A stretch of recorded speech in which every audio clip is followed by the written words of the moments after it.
Hey everybody, how's it going? I'm Paul, I'm with a Dicey review, and today we're going to be learning how to play the 2 to 6 player game Goats and Goblins being released by BA Games.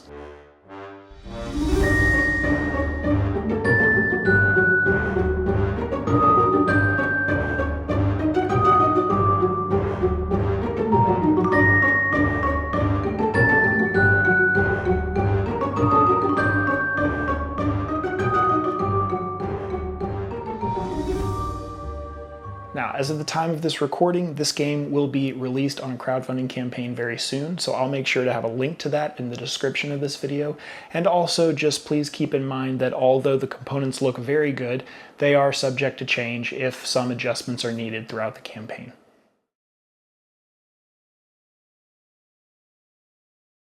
Goats and Goblins comes with all of the components that you see here, including 61 gold cards, a cave leader card, 6 voting cards, 12 starting cards, and 19 total cave-in cards. To begin setup, randomly select 4 each of the cave-in and gold cards. Shuffle those cards together and then remove 4 at random, and don't look at the cards that you removed, place them back in the box. Then shuffle all of the remaining gold and cave-in cards together to form the main deck. Then, each player will receive starting equipment of a push-2 card and a seeing stone as well as a voting card. You'll randomly determine a first player and they'll get the cave leader card, and then you're ready to play. Goats and Goblins is a push-your-luck game where players are going to try and collect the most treasure, goats, goblins, and different articles of power from a cave before that cave collapses. Players will each take turns leading expeditions below the surface, and the other players can either join them in these expeditions or try and hamper them to gain rewards for themselves. Each turn will begin by the cave leader declaring how far they want to go down into the cave. They have to select at least 3 cards, but can select any number of cards above that. Although selecting a high number can be risky because that can cause a cave-in. The number that the cave leader picks will determine how many cards are turned over from the top of the deck. After the cave leader has said how many cards they want to turn over, each player then has to secretly choose whether they're in or out of the expedition. Once everyone's decided, all players will then simultaneously reveal their choices of whether or not they are in or out for the expedition. The cave leader always has to be in, their card can't be flipped to out no matter what happens, and anyone else who votes to be in will share in the rewards if the expedition is successful, while anyone who voted to be out will gain rewards if the expedition is a failure by turning over 3 or more value of cave-in. After the cave leader has declared how far they want to go, they will turn over cards from the top of the deck one at a time to see what they draw. In this instance, we'll say the cave leader chose 4. If the cave leader has turned over the required number of cards and there aren't at least 3 values worth of cave-in on the table, then the expedition was a success, and the cave leader gets to split up all of the treasure between the players who were in on the expedition. Any cave-in cards can simply be discarded,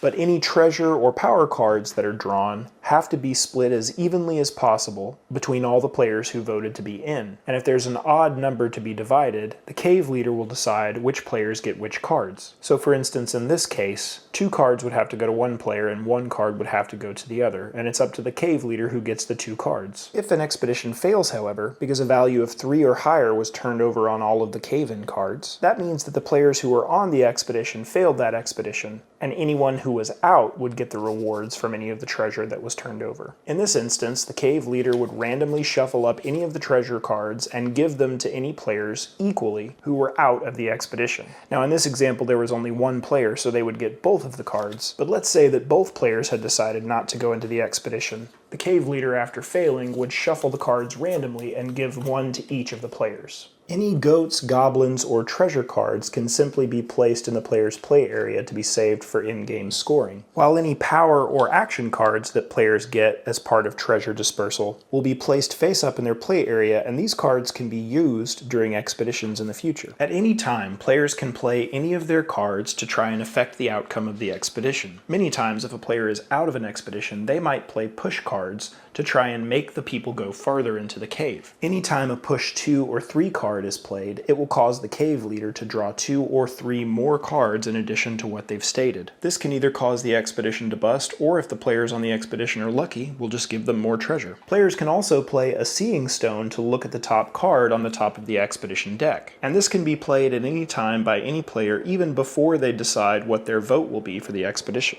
A warding stone card could be played to cancel the effect of a push or a seeing stone card, although it can't stop a cave-in from happening. Gruff the Goat, however, can cancel a cave-in card that's just drawn. This can allow players to stop a cave-in from happening, and the cave-in card that was destroyed still counts towards the number that the leader declared. A player could also use the Herding Crook card. This would allow a player to steal a goat or a goblin from the treasure pile before the cards are split up at the end of the round. And players can also play cards to flip people's votes. You can either play a flip a vote card or a flip all vote cards. This one would allow you to flip one player's vote, and this one would allow you to flip all votes. But in either case, the cave leader card can never be flipped to out. Cave leaders are always in for the expeditions. Players can also draw goat cards, and they can also draw goblin cards, but these cards are simply scored for points at the end of the game. In any case, if players want to play any of these cards during the expedition to try and hurt or help the expedition, there's no turn order. These cards can be played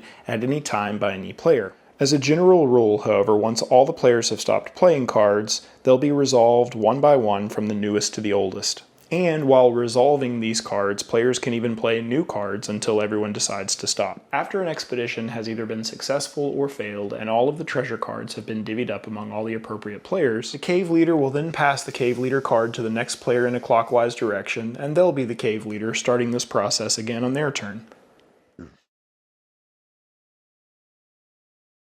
A cave leader can never declare an expedition that would be more cards than what's left in the deck, and if the deck ever holds only 1 or 2 cards, the game is over immediately and scoring would take place. Players would then count up all of the gold symbols on all of the cards in their supply to determine who's the winner. Any unused action cards are worth 1 gold each. Any gold coin cards are simply worth the amount of golds listed on the top. Each goblin card a player has would be worth 3 points if you have an even number of total goblins, or 2 points if you have an odd number, and any goat cards that you have at the end of the game would be worth 3 points if you have an odd number of goats, or 2 points if you have an even number. The player who has the most coins would be the winner, and in case of a tie, the player who has the most goats would be the winner, followed by the player who has the most goblins, followed by the player who has the least number of cards, and if there's still a tie, all tied players would share the victory.